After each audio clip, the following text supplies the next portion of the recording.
সকালে দুজন 2 কাপ চা খেয়ে আম্মুর বাড়ির উদ্দেশ্যে রওনা দিব, তাই তাড়াহুড়ো করছিলাম। আর এই যে আমরা বাস থেকে নেমে এখন আমাদের যে রাস্তা, বাড়ির রাস্তা, সেটা ধরে এগুচ্ছি। এই রাস্তায় আমার অনেক অনেক স্মৃতি আছে ছোটোবেলায়। এই রাস্তা ধরেই আমি স্কুল, কলেজ, ইউনিভার্সিটি সব কিছু পার করেছি। তাই এখন আমি যখন এই রাস্তা দিয়ে কোথাও যাই তখন আমার খুব নস্টালজিক লাগে। আর রাস্তাটাও ভীষণই সুন্দর, চারপাশে সবুজ আর সবুজ। তো সেদিন ঘুমিয়ে গিয়েছিলাম আর ক্লিপ নেওয়া হয়নি, কিন্তু পরের দিন সকালবেলা ঘুম থেকে উঠে জানালা দিয়ে তাকিয়ে দেখি ঢেকি ছাটা গমের লাল আটার রুটি করা হচ্ছে। একদম ছোটবেলায় এটা আমাদের বাড়িতে প্রায়ই নাস্তা করা হতো, কিন্তু এরপরে আমি অনেক দিন পর্যন্ত এই লাল আটার রুটিটা খাইনি। তো আজকে দেখে অনেক নস্টালজিক লাগছে। আর এই যে আমার পুত্র, সে অনেক ঢং ঢং করে আর কি। সো সকালবেলাটা খুবই আনন্দে কাটলো, আলহামদুলিল্লাহ খুবই সুন্দর ছিল। নাস্তাটা খুবই মজা করে খেয়েছি অনেক দিন পরে। আর আপনারা এখন বলুন তো, এই যে রুটিটা আমি কি দিয়ে খাচ্ছি, এটা আসলে কি? আমাকে কমেন্ট করে জানান যে এটা আমি কি দিয়ে খাচ্ছি, রুটিটা আমি কি দিয়ে খাচ্ছি।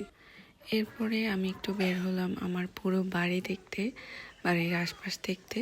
দেখলাম আমাদের গাছে খুব সুন্দর লিচু হয়েছে, মাশাআল্লাহ। সবাই মাশাআল্লাহ বলবেন, কিন্তু অনেকগুলো লিচু হয়েছে, ছোট ছোট লিচু। এগুলো বড় হলে অনেক মজা। আর এই যে আমাদের ছাগল বাচ্চা, তারপরে হাঁস বাচ্চা, মুরগির বাচ্চা, এগুলো দেখতে আমার কি যে ভালো লাগে। আর এই যে আমার ছোট ভাইয়ার কবুতর, ও কবুতর পালতে খুবই পছন্দ করে। এই যে আমাদের সবুজ রঙের পুকুর, যে পুকুরে আমার ছোটবেলা থেকে অনেক অনেক স্মৃতি আছে। এই পুকুরটা অবশ্য আমার ছোটবেলায় এমন ছিল না, এমন এখন অনেকটা ন্যাংটা ন্যাংটা লাগে, আগে কিন্তু এমন লাগতো না। চারপাশে অনেক গাছ ছিল, বকুল ফুল গাছ, আম গাছ, আরও অনেক ধরনের গাছ। আমরা বিকালবেলা যাচ্ছিলাম একটু সামনে হাঁটতে, সব বাচ্চারা মিলে, মানে আমার ভাইয়ের ছেলে মেয়ে সবাই মিলে, আমার ছোট বোন, আমার ছেলে, সবাই মিলে আমরা একটু হাঁটতে বেরিয়েছিলাম।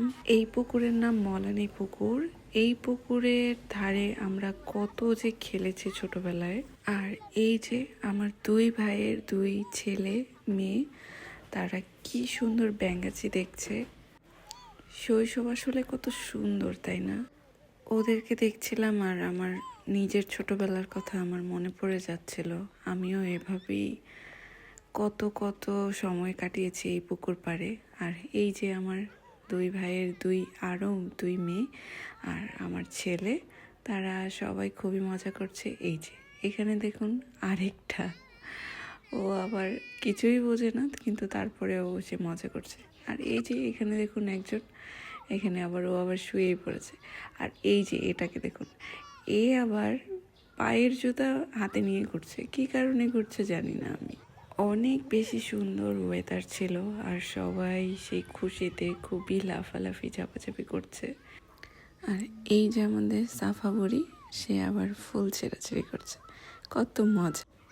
আর এত খোলামেলা এত সুন্দর ওয়েদার পেয়ে আমার ছেলে তো কোথায় যায় আর কোথায় না যায়। আর পুকুর পাড়ে যেহেতু এসেছি, একটু পানি না ধরলে কি হয়, আমি এখন পানি ধরবো। পানি ধরা খুব খুব খুব মজা। পুকুর পাড়ে, নদীর পাড়ে গিয়ে পানি না ধরলে আমার ভালোই লাগে না। আর দেখুন না, পুকুরটা এত এত সুন্দর। এটারও চারপাশে গাছ ছিল, অনেক অনেক গাছ ছিল, কিন্তু সবগুলোই কেটে ফেলেছে। আর ওই যে ও পানিতে পোকা দেখছে, আমাকে বলে মা পোকা পোকা, মা পোকা। আর এই যে ফড়িং, লাল ফড়িং সব জায়গায় কিন্তু দেখতে পাওয়া যায় না। অনেক দিন পরে হয়তো বা লাল ফড়িং দেখলাম আমি। ও আমাকে সব কিছু জিজ্ঞেস করে যে এটা কি, ওটা কি, এটা কি, ওটা কি। আমার প্রশ্নের উত্তর দিতে দিতে আমি পাগলই হয়ে যাই। আচ্ছা, এই ফুলটার নাম কি?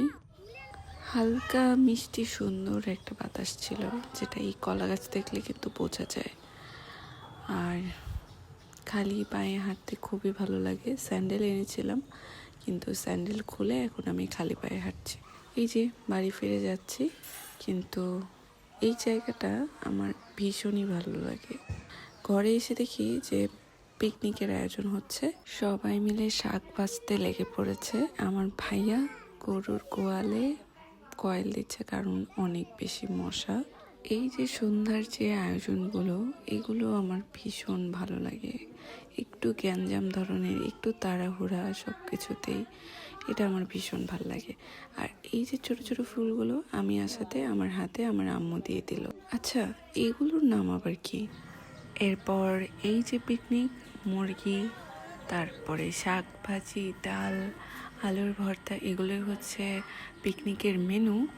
মাগরিবের নামাজের পর সবাই চলে এলো, মাটির চুলা ধরানো হলো।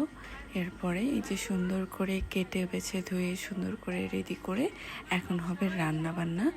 এখানে আদা রসুন বাটা হয়েছে, মানে কোটা হয়েছে, এটা দিয়ে রান্না হবে। এখানে আলুর ভর্তা করা হচ্ছে। সব মিলে সব আয়োজন শেষ করে গল্প করে এই এখন আমাদের পিকনিকের শেষ পর্যায়ে বাটাবাটি মানে সবাইকে দেওয়া নেওয়া। সব কিছু শেষ করে আলহামদুলিল্লাহ খেয়ে নিলাম। সব মিলে আলহামদুলিল্লাহ খুব সুন্দর একটা দিন পার করলাম। আজকে টাটা, দেখা হবে অন্য কোনো দিন। আল্লাহ হাফিজ।